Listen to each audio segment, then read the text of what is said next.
Hello and welcome to the screencast about Morph. My name is Andy from prothema.com, and today I'm going to show you how you apply your logo and how you work with content to the right of your logo in Morph. We're not going to take a look at the specific logo application in terms of selecting a logo, uploading the logo image, or adding logo text, etc. These options are pretty straightforward. The only complicated part, I guess, is just knowing which one of these to choose. We added sort of 3 or 4 options. Text-based is standard. Often you just want to use text-based, which is actually what we're using on the emphatic theme here. This is just text. Otherwise, you could choose image, inline image or image replacement. This is really just because in terms of SEO, different people have different requirements, so you can essentially select what you prefer. Today, though, we're going to really look at, as I mentioned, the content to the right of the logo, and what happens to a building block once you apply a logo to it. Now, in Morph, you'll see over here, there is a drop-down of the different building blocks that you can apply the logo to. So, for example, we could move that logo to Inset 2, which would essentially move it to the Inset 2 block, which is this building block over here. What it does when you apply the logo to a building block, it kind of transforms the building block and changes how it works.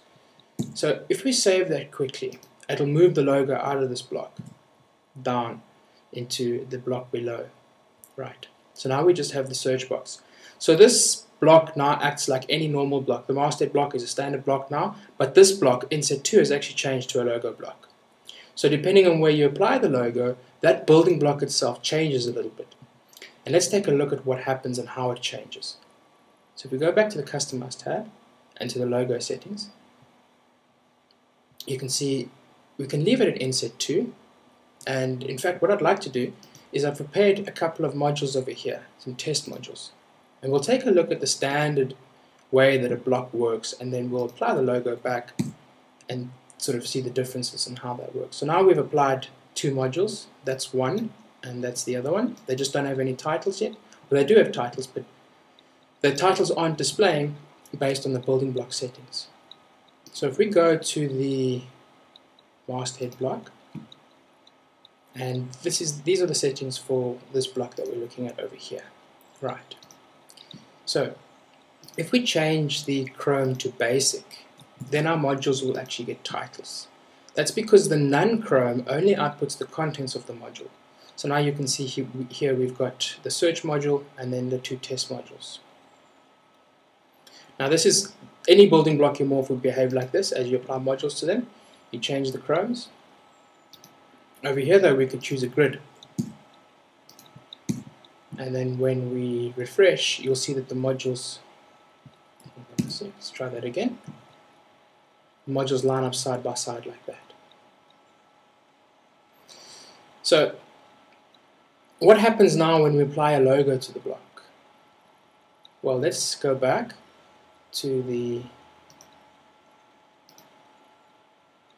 settings and change masthead to the logo block. Come back and refresh. Now notice what will happen is everything still behaves exactly the same except for one difference. First the logo is added. The remaining space is what becomes the block, so to speak. So everything that you would do in a normal block behaves exactly the same. It's just that Morph works out the width of your logo, and then it allows the logo to be applied, takes up the space, and then works out how much space is left on the right hand side for the logo.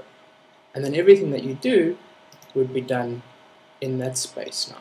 So if we go back actually to the building blocks master and we change this to tabs and we save, we then have a set of tabs to the right of the logo like that. There you go. So that should give you a good understanding of how the logo application works in Morph.